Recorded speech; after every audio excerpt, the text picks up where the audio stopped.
Mira's reflection smiled. But Mira didn't. For one frozen second, nobody moved. The church windows trembled softly as rain began tapping against the glass outside. Slow, uneven, like fingers. "Mira," Lena whispered carefully. Mira stared at her own reflection in horror. "I didn't do that." But the reflection kept smiling. Wider now, its eyes slightly wrong, too focused. Then, it raised its hand. Even though Mira's hands remained still at her sides, Ethan grabbed Mira instantly and pulled her away from the window. The reflection remained behind, still watching them, still smiling, and then it mouthed something silently. Grace's face drained of color. "We need to leave," she whispered immediately. "What was that?" Ethan demanded. Grace backed away from the windows. Breathing harder now, the town is recognizing her. "What does that even mean?" Mira shouted. Grace looked at her carefully, like she was already mourning her. "It means the forgetting is getting deeper." The church bell rang again. Twice. The sound vibrated through the floorboards unnaturally. The hollow shrieked somewhere in the darkness above them, and suddenly, every forgotten figure sitting in the pews turned their heads toward Mira at the exact same time. Mira stumbled backward. No.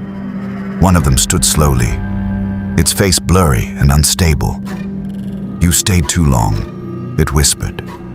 Another stood, then another. "You're becoming visible." The church lights flickered violently.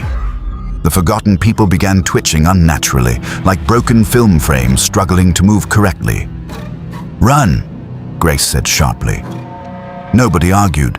They bolted through the side doors of the church into the freezing rain outside. The storm had appeared out of nowhere. Heavy rain poured through the streets, distorting the town into a shifting nightmare of shadows and flickering lights. But something was wrong with the rain. The drops weren't water. Ethan looked down at his arm. Ink-black liquid dripped across his skin like melting words. "What the hell is this?" Grace looked terrified. The storm started. "The storm!" Lena shouted. Grace nodded frantically as they ran. The town rewrites itself sometimes. Lightning split across the sky. For a brief second, the entire town changed. The buildings appeared older, rotting, collapsed, and the people standing in the streets had no faces. Then the lightning vanished. Everything returned to normal instantly. Except now, Ethan couldn't stop seeing it. The truth beneath the illusion. Street signs changed names. Buildings appeared where none had been seconds earlier. Entire roads vanished behind them silently, and everywhere. Whispers followed, not from people, from the town itself. "Ethan, don't forget. Stay." Mira covered her ears tightly. "It won't stop talking." Grace didn't slow down. "That means it likes you." "That is not comforting." Then they saw it, at the very edge of town, a massive house surrounded by dead trees. Every window glowed softly, warm, inviting. Too inviting. "No," Ethan said immediately. "That place looks evil." Grace ignored him. "It's the only safe place left." "That's not what safe places look like," Lena muttered. The front door creaked open before they even reached it. Nobody touched it. Inside, the house smelled strangely familiar, like old memories. Books, coffee, perfume, rain. Ethan froze suddenly. His mother used to smell like this. The realization hit him hard enough to stop him completely, because he hadn't thought about his mother since entering town. Not once.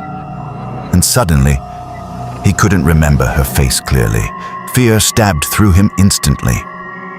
No, Grace noticed immediately. "It's happening faster now," she whispered. Mira looked around nervously. "What is this place?" Grace closed the front door carefully behind them. Locks clicked automatically. Then she answered softly, "The House of Forgotten Faces." Silence. "That's somehow worse than the church," Lena whispered. Grace walked deeper into the house. "The people here were almost erased," she explained quietly. but not completely. "What does that mean?"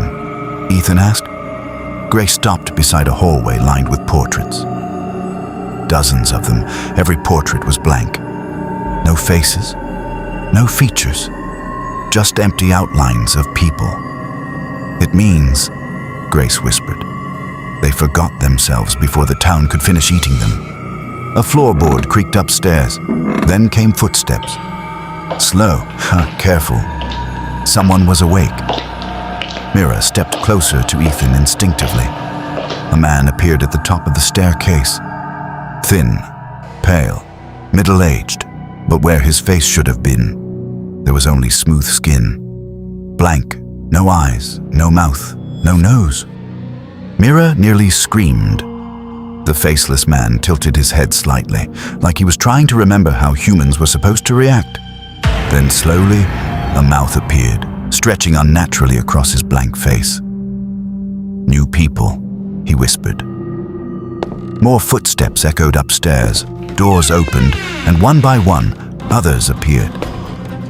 Faceless, watching, the man on the stairs smiled weakly. "You should leave soon," he said softly. Ethan swallowed hard. "Why?" The faceless man looked directly at Mira.